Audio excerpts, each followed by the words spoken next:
It was the spring of 2008. I was a fairly new Toastmaster. I'd given maybe 6 speeches.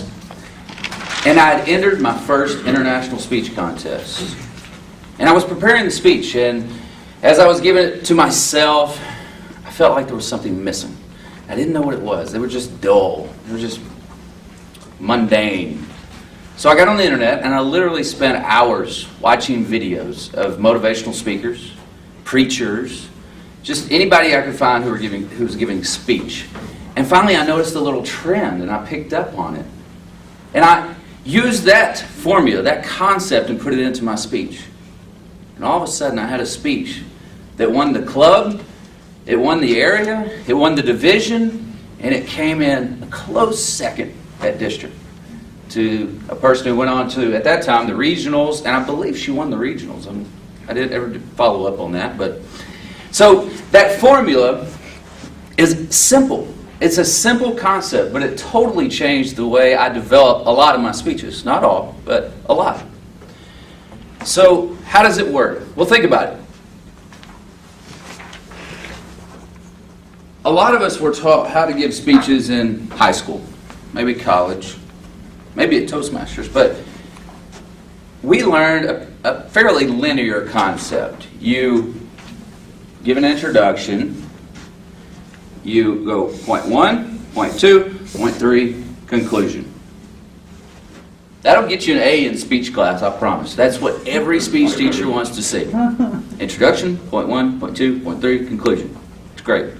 It'll get you an A in speech, but it'll get you Z's from your audience. It'll put them to sleep. It's boring. On the other end of the spectrum, you have what I call a flowing speech. It's an entertaining speech. It's basically a story. It flows. But unless you're Aesop, usually it just doesn't have a point, just other than just to entertain your audience. And that's okay too. But it's just flowery. If only there were a way to combine the two. But wait, there is. And this is the concept I discovered. And I started watching some of the previous winners of the International Speech Contest, and it's the concept most of them use. It's simple. You have a story, but you have points.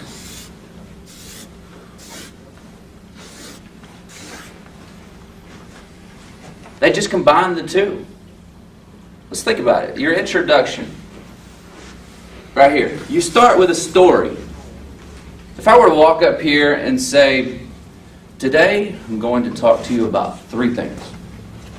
You'd be probably a little bored. But if I was to say, it was Thanksgiving, and we were on the road to grandmother's house. The fall leaves had turned. The road was windy. It was a beautiful day. Which one would you listen to more closely? Probably the story, right? But you also want to get your points across. So we know how to start. That's your introduction, right? You start with a story. Well, how do you get to your first point? You just find points in your story, or times, moments in your story where you can drop out of your story into a point. So let's say you were talking about life and how it can give you twists and turns, and maybe you have to take a detour. Well, you're on the road to grandmother's house. Say you're driving the pig trail. All the twists and turns, and you have to slow down a little bit. And then you can speed up on some of the straighter. I mean, think about how easy it would be to work that into getting a point across.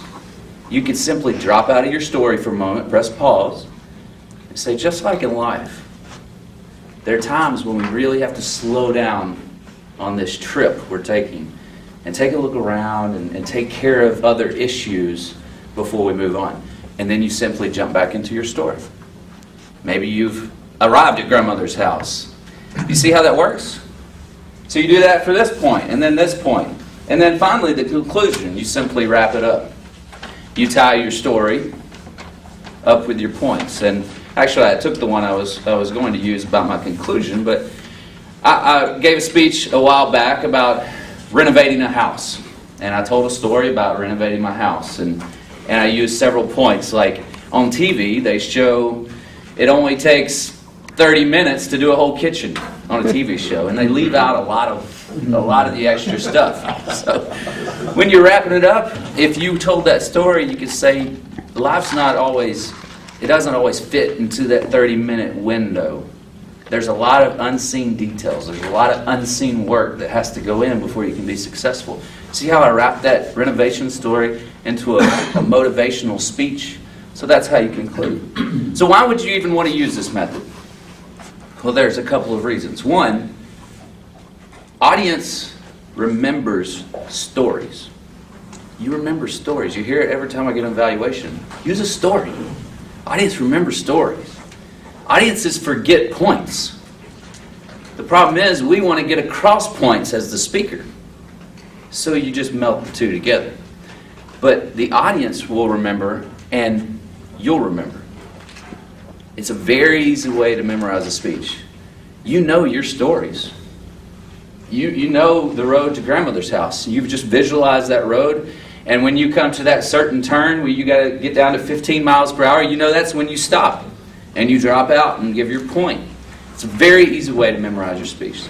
I encourage you, next time you're up on the agenda to give a speech, try this out. See if it works for the concept or the points you want to get across. See if you can melt your point into a story. Mr. Toastmaster.